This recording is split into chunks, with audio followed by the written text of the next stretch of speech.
by the Presidential Election Petition Tribunal on the reconfiguration of the accreditation system (BVAS) used for the February 25 presidential election. Okoye asked political parties to continue their campaigns until midnight of Thursday, 16th March 2023, 24 hours before the new date for the election. Earlier, the Court of Appeal granted INEC permission to reconfigure the BVAS ahead of the governorship and state assembly elections. A three-member panel of the appellate court, led by Joseph Ikieg, delivering its ruling, held that restraining the electoral umpire from reconfiguring the BVAS will constrain it from conducting the March 11 elections. Recall that the presidential candidate of the Labour Party, Peter Obi, in an application, had sought an order of the court to restrain INEC from tampering with the information embedded in the BVAS machines until the due inspection is conducted and certificatory copies of them issued. But an IT expert, Amos Albert, believes that INEC has the capacity to configure the BVAS machine within 48 hours to the governorship election. Proof for them was based on the proposition that they need, so I'm sure they have the resources for that. Yeah, so what they're trying to do is to reset the machine, which means they'll have to wipe all old data from the machines and just basically reset it. That shouldn't take time at all. What you're looking at now is the quantity of BVAS. I'm sure they'll be able to do it within 48 hours. Rivers State Governor Nyesom Wike has described as anti-party the action of the national leadership of the party in the zoning of his presidential ticket. Governor Wike said this when the three Rivers senators-elect, the Deputy Governor, Dr. Ibalebo Aribanigo, Barry Mpigi, and Olwell Onyeso visited him at his private residence yesterday. When our party abandoned the principle of equity, fairness, and justice, when our party abandoned the provisions of our constitution, which is the highest anti-party anybody can do, they have to pay for it. If you see that your constitution says this is what you should do, and you abandon it, you have committed anti-party more than any other thing. So our own is unity of Nigeria, and that is what will stand. Governor Wike also commended the APC governors for their stance in zoning presidency to the south. Unity of Nigeria is far above any party's interest. And that's why I say that the APC governors are my heroes, that they came out openly to tell the world, to tell Nigeria, look, the unity of this country is paramount. We don't want Nigeria to be divided. And therefore, all of them, in fact, I was shocked when all of them came out to say, look, now we have had it for 8 years. Let it go to this way 8 years so we can have harmony, peace, and unity. He also charged the senators-elect to be nationalistic in the discharge of their legislative duties by supporting policies of government that will unite the country. Federal lawmaker Chinyere Igwe, who was arrested with almost $500,000 before the presidential and National Assembly elections, was arraigned in court yesterday at the beginning of the proceedings at the Federal High Court in Port Harcourt. The prosecution counsel M.N. Nweke said Mr. Igwe on February 24 accepted that he received a cash payment of $498,000, which he did not report to the CBN and did not declare its transportation to the Nigerian Customs Service. She said the acts contravened sections of the Money Laundering and Prohibition Act 2011. The lawmaker, however, pleaded not guilty to the money laundering charge against him by the police. The presiding judge, Justice Stephen De La Palma, joined to March 14 for consideration of the bail application by Mr. Igwe's lawyer, Ibisiki Tonye. Correspondent Mega Otoka reports that the judge also announced that the criminal trial will begin on May 4. Recall that Mr. Igwe, who represents Port Harcourt Federal Constituency 2, was arrested with $498,000 in cash, with a list for the distribution of the money during a stop-and-search operation in Port Harcourt on February 24. Moving on. The presidential candidate of the PDP in the February 25 elections, Atiku Abubakar, yesterday paid an unscheduled visit to the former military president, Ibrahim Badamasi Babangida. The former vice president, who arrived at the Mina International Airport around 11 a.m. in the morning, was received by the former governor of Niger State, Dr. Muazu Babangida Aliyu. The Department of State Services is alleging orchestrated plans by some persons to cause a total breakdown of law and order and disrupt the scheduled elections in parts of the country. DSS spokesman Peter Afanaya, in a statement yesterday, warned individuals or groups, no matter how highly placed, that they are to abort such plans, or that they should abort such plans. The DSS also cautioned politicians to be law-abiding during the elections.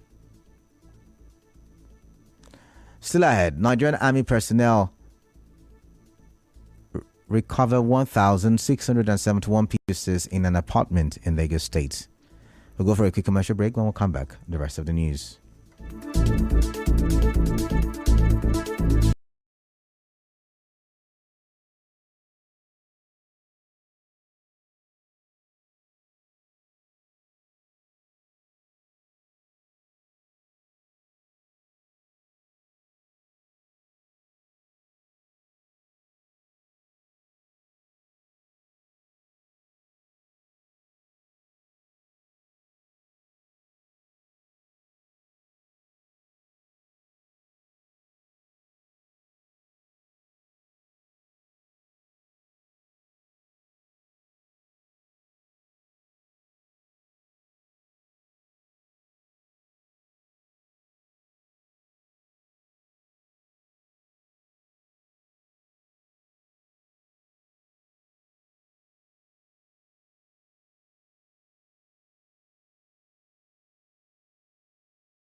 Now to the rest of the news. Personnel of the 9th Brigade of the Nigerian Army yesterday 1,671 permanent voters pieces in an apartment in the Oliapapa area of Lagos State. Persons were subsequently arrested in the apartment. Prime suspect was to be on the run. All covered in the apartment were badges, cutlasses, Indian M. The Brigade Command Brigadier General Isang Umutia, who already experts, and the item said the arrest and recovery were made following a tip-off. In business, the Central Bank of Nigeria has issued operational guidelines for open banking in Nigeria to ensure stability in the nation's financial system. In a circular signed by the Director of Payment Services Management Department, Musa Jimo, said the guidelines would create greater access to customer-focused data sharing between banks and third-party firms. In the circular, all stakeholders were mandated to ensure strict compliance with the guidelines and other regulations. In entertainment, Prince Harry will be at the center of a trial against the newspaper publisher over phone hacking allegations. The Duke of Sussex is one of a number of high-profile figures bringing damages claims against Mirror Group newspapers over alleged unlawful information gathering. The trial is due to begin on 9th May, the week after the King's coronation. In sports, Rivers United will now face Daring Club Motema Pembe of Democratic Republic of Congo in a CAF Confederation Cup Match Day 4 encounter today at the Godswill Akpabio International Stadium, Uyo. The Group B encounter was originally slated for Wednesday but was postponed following the Congolese late arrival. Rivers United defeated Motema Pembe 1-0 in the first leg in Luanda.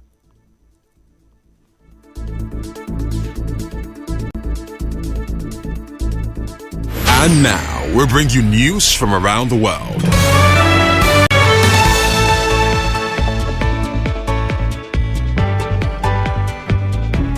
On the foreign scene, U.S. Senate Republican leader Mitch McConnell has been taken to hospital after a fall at a Washington, D.C. hotel, a spokesman told U.S. media.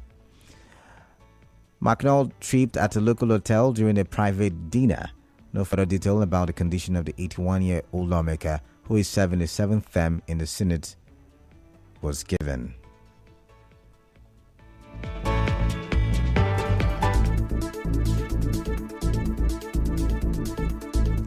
On the news this afternoon, you heard stakeholders reacted to the postponement of the March 11th elections. Rivers State Governor has commended APC governors for supporting rotational presidency. DSS is now raising an alarm of alleged plan to disrupt scheduled elections in the country. The federal lawmaker caught with bundles of dollars on election eve in Port Harcourt has pleaded not guilty to money laundering charge. The Nigerian Army personnel have recovered over 1,600 PVCs in an apartment. On the foreign scene, U.S. Senate Republican leader Mitch McConnell has been hospitalized after a fall at a hotel. The news was edited by Onyekachi Wonsu. Most cloudy weather in Port Harcourt this afternoon. Peace is the path to the prosperity of a nation. Let peace reign. I am Kalada Kurubatubo. Good afternoon.